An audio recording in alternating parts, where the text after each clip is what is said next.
আমাকে যদি জেলেও নেয়, আমার বাবা খুব গ্রামের মানুষ তো খুবই ভয় পায়। বাবা বিএনপির বড় বড় নেতা ইলিয়াস আলীর মতো ছাত্র নেতা জেলে নিয়ে গেছে, খালেদা জিয়ার মতো মানুষকে জেলে নিয়ে গেছে, তোমার জেলে নিলে কি হইবে?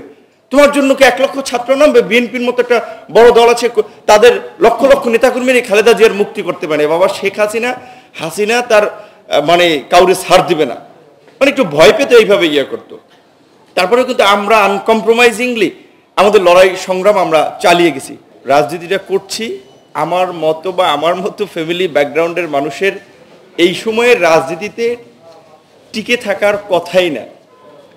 ডাকসুর বিপি হওয়ার পর আপনারা দেখেছেন যে মানে রব ভাইরা ডাকসুর বিপি হয়েছে, পাকিস্তানের বিরুদ্ধে লড়াই করেছে, সারা বাংলাদেশের ছাত্রদেরকে নিয়ে স্বাধীনতার আন্দোলন করেছে, পতাকা উত্তোলন করেছে। সেই সময়ের যে রাজনৈতিক প্রেক্ষাপট, এখনকার প্রেক্ষাপট কিন্তু এক না। আমি ডাকসুর বিপি হয়েছি, আমি ডাকসু আমার যে অফিস কক্ষ সেইখানেই লাইট ফ্যান বন্ধ করে 25শে মার্চের মতো একটা নারকীয় তাণ্ডব চালানো হয়েছে।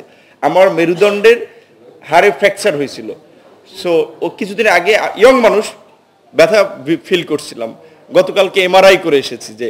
তো এই অবস্থার মধ্যে দিয়ে রাজনীতিটা করতে হচ্ছে, বা ডাকসুর ভিপি ছাত্র নেতাদের সেই সময়ের যে একটা প্রেক্ষাপট অবস্থান ছিল, এখন তো ওইরকম একটা অবস্থান নাই। তো তার মধ্যে আবার আমার ওই এলাকায় জাফরুল্লাহ চৌধুরী গিয়েছিলেন একবার, একেবারে প্রত্যন্ত চর অঞ্চল থেকে, যে আমার ইউনিয়নের নামে চর বিশ্বাস, বুঝেছি ওটা একটা চর, নদীর মধ্যে একটা চর পড়েছিল। তো ওইরকম একটা রুরাল জায়গা থেকে এসে রাজনীতি করছি। সেইখানে বলতে গেলে একমাত্র জাফরুল্লাহ চৌধুরীকে আমি অভিভাবক এবং আমার সমস্ত সময়ে সহযোগিতার ক্ষেত্রে পেয়েছি। সেটা বুদ্ধি দিয়ে বলেন, আর্থিক, মানসিক, ইভেন দেশি বিদেশি কানেকশনের ক্ষেত্রেও। ওনার ওখানে আমাকে বসিয়ে ফোন দিয়ে বলেছে যে অমুকের সাথে তুমি দেখা করো। মানে তিনি চাইতেন যে আমি একটু এগিয়ে যাই, বিভিন্ন মানুষের সাথে পরিচয় করিয়ে দিতেন, অনেককে ফোন করে তার ওখানে ডাকতেন, আবার আমাকে পাঠাতেন। তো এই জন্য বলছি যে আমি খুব সৌভাগ্যবান যে তার যদি এই সহযোগিতা না থাকতো তাহলে জেলে যাওয়া লাগতো আরো আগে। প্লাস হচ্ছে আজকে পর্যন্ত এইভাবে রাজনীতিতে একটা সম্মান এবং অবস্থান নিয়ে টিকে থাকতে পারতাম কিনা, এটা খুব ডিফিকাল্ট ছিল। যেটা উলফাত ভাই একটা ঘটনা এবং বাবলু ভাই একটা ঘটনা নজির জানেন। প্রথমত আমি ব্যক্তিগতভাবে বলেছি যে আমাকে যদি জেলেও নেয়, আমার বাবা খুব গ্রামের মানুষ তো খুবই ভয় পায়। বাবা বিএনপির বড় বড় নেতা ইলিয়াস আলীর মতো ছাত্র নেতা জেলে নিয়ে গেছে, খালেদা জিয়ার মতো মানুষকে জেলে নিয়ে গেছে, তোমার জেলে নিলে কি হইবে? তোমার জন্য কি 1 লক্ষ ছাত্র নামবে? বিএনপির মতো একটা বড় দল আছে, তাদের লক্ষ লক্ষ নেতাকর্মী নিয়ে খালেদা জিয়ার মুক্তি করতে পারে। বাবা শেখ হাসিনা তার মানে কাউরে ছাড় দিবে না, মানে একটু ভয় পেতে এইভাবে করতো। তারপরে কিন্তু আমরা আনকম্প্রোমাইজিংলি আমাদের লড়াই সংগ্রাম আমরা চালিয়ে গেছি, কম্প্রোমাইজ করি নাই। যেটা একজন বলছেন জাফরুল্লাহ চৌধুরী অনেক মন্ত্রিত্বের অফার কিংবা বিভিন্ন ধরনের সুযোগ সুবিধার তার কাছে গিয়েছে, তিনি সেগুলো পায়ে ঠেলে দিয়েছেন। যেটা বলেছেন যে তার এত একটা সেই আমলে আপনার একটা লন্ডনের আপনার মতো জায়গায় পড়াশোনা করেছেন, তার বিমান চালানের লাইসেন্স ছিল, দামি গাড়িতে চড়েছেন। ওই আমলের বিলেতি সাহেব, যেটা এখন তো লন্ডন বলে কিন্তু ওই তো বিলেতি বলতো, তো সেই আমলে বিলেতি জীবনযাপন করে বাংলাদেশে এসে 20 বছর ধরে এক শার্ট পরছেন।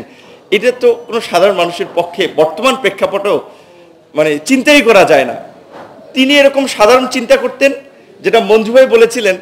আমার একটা ঘটনা, আমাদেরকে এইভাবে খুব সিম্পল কথাবার্তা বলতেন, সিম্পলভাবে চলার জন্য বলতেন।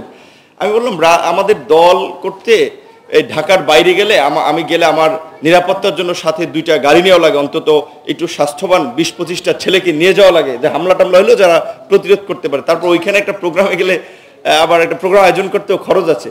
সে ভাসানির সাথে আমরা রাজনীতি করছি, কারো লাউ হয় ও লাউ দিবে, কারো ধান হয় ও চাল দেবে, কারো বাসায় হাঁস মুরগি আছে ও মুরগির ডিম দেবে। তা তোমার খরচ কোথায়? প্রোগ্রাম আয়োজন হয়ে যাবে।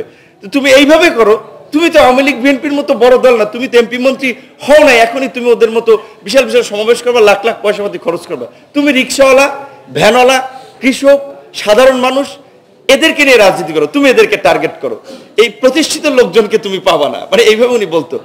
ইভেন বাবলু ভাই ভাষানী অনুসারী পরিষদ, গণসংহতি আন্দোলন, রাষ্ট্র সংস্কার আন্দোলন, রব ভাইদের সংগঠন জেএসডি, বেশ কিছু সংগঠনকে তিনি মাঝে মাঝে ডাকতেন দুপুরে লাঞ্চের লাঞ্চ করাতেন, সন্ধ্যা নাস্তা করাতেন। মানে এই প্রেক্ষাপটে আমরা কি করতে পারি, তিনি বসার একটা জায়গা করে আলোচনার জন্য ছেড়ে দিতেন যে তোমরা কথা বলো, মানে দেশের এবং এই চলমান পরিস্থিতি নিয়ে। এটা আপনারা সবাই জানেন যে বিএনপি 2018 সালের নির্বাচনের পরে দীর্ঘদিন সরকারের দমন পীড়ন নানান পরিস্থিতির কারণে কিন্তু বিরোধী দল হিসেবে যে স্বাভাবিক তার অ্যাক্টিভিটি সেটা কিন্তু করতে পারছিল না। 22-এর শেষ দিকে এসে বলা চলে কিছুটা ভাইব্রেন্ট হয়েছে।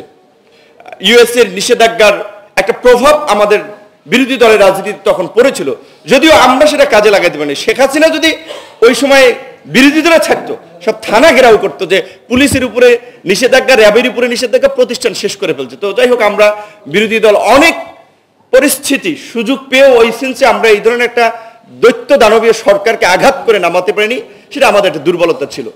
তো জাফরুল্লাহ চৌধুরী আমাদেরকে এই যে বসাইতেন, কথা বলতেন, আমরাই কথা বলতাম, তিনি কোনো পরামর্শ দিতেন না। তারপরে আমরা এই গণতন্ত্র মঞ্চ প্রকৃত অর্থে গঠন করে কিছুটা আন্দোলন সংগ্রাম কর্মসূচির মধ্যে দিয়ে আমরা শুরু করি, এবং তিনি বারবার বলতেন যে ঢাকায় বৈশা, ঘরের মধ্যে বৈশা সভা সেমিনার করে কিছু হবে না, তোমরা বাইরে যাও, জেলায় যাও।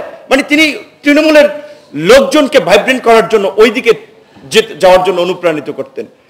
তারপরে যাই হোক, আন্দোলন তো শেষ পর্যন্ত বিএনপির এরকমের একটা দুরবস্থা কাটিয়েও সমগ্র জাতির নেতৃত্ব দেওয়ার জন্য একটা উপযুক্ত জায়গায় তারা পৌঁছেছে, আমরাও সহযোগিতা করেছি।